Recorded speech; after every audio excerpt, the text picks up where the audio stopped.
please. I'm sorry to say. देखो Pack your stuff and get out of my house. ये बुरा वक्त साल गुजर गया, अब अच्छा वक्त आ रहा है तो तुम जा रही हो यार। और जो वो अब बन गया है, मुझे नहीं लगता मैं उसका जिंदगी गुजार पाऊंगा। अस्पताल से अपने बच्चे को गाड़ी में वापस लेके आया। मुझे उसकी सोच में बहुत फर्क आ गया।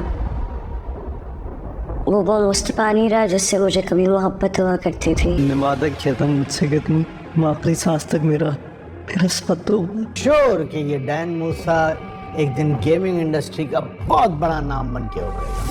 नाजरीन, ड्रामा सीरियल कभी मैं कभी तुम की आने वाली एपिसोड बहुत ही ज्यादा इंटरेस्टिंग बनने वाली है। नेक्स्ट एपिसोड में आप देखने वाले हैं रुबाब ने बड़ी चालाकी के साथ अदील को फंसा लिया होता है और एक पार्टी अरेंज की होती है जिसमें रुबाब ने अदील के तमाम दोस्तों को इनवाइट किया होता है ताकि सबके सामने अदील को बेइज्जत किया जा सके।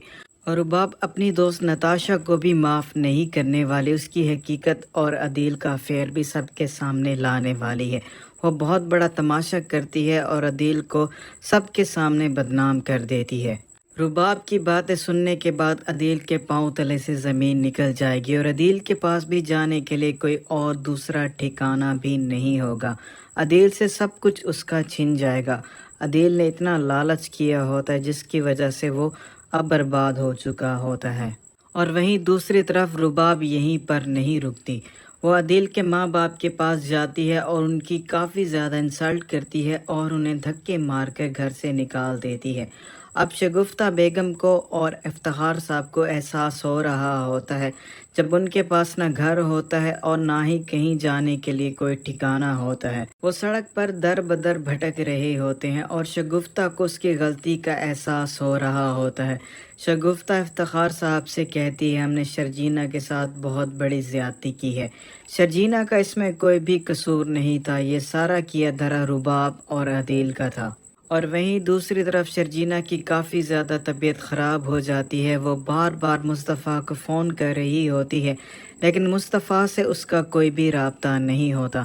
मुस्तफ़ा अपने बिज़नेस की मीटिंग में मसरूफ़ होता है और उसकी कंपनी की एक बहुत बड़ी डील भी हो जाती है और मुस्तफ़ा इस बात को लेकर बहुत ही ज़्यादा खुश भी होता है। वो खुशी खुशी घर वापस आ रहा होता है लेकिन मुस्तफ़ा को ये बात मालूम नहीं होती उसकी सारी खुशियाँ छीनने वाली हैं। मुस्तफ़ा ये बात बहुत ही अच्छे से जानता है, उसने शर्जीना को नाराज़ कर दिया है, इसलिए शर्जीना को मनाने के लिए वो रास्ते से फूल भी लेता है ताकि शर्जीना को मनाया जा सके। और मुस्तफ़ा जैसे ही घर पहुंचता है घर का दरवाज़ा खुला हुआ होता है। वो अपना दरवाज़ा खुला हुआ देखकर बहुत ही ज़्यादा हैरान हो जाता है और जैसे ही घर के अंदर जाता है तो देखता है शर्जीना बेहोशी की हालत में पड़ी होती है। मुस्तफ़ा शर्जीना को फौरी तौर पर हॉस्पिटल लेकर जाता है लेकिन जाते हुए बहुत ही ज़्यादा देर हो चुकी होती है। शर्जीना की हालत काफ़ी ज़्यादा क्रिटिकल होती है। डॉक्टर्स कोशिश करते हैं शर्जीना और उसके बच्चे को बचाया जा सके लेकिन डॉक्टर शर्जीना की ही जान बचा पाते हैं, उसके बच्चे की जान नहीं बचा पाते।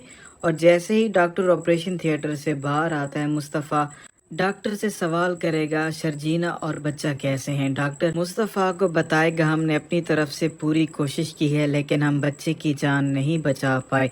शर्जीना की हालत अभी भी खतरे से बाहर नहीं है, आप सब लोगों को दुआ करनी चाहिए। और ये खबर सुनने के बाद मुस्तफ़ा के पांव तले से ज़मीन निकल जाती है।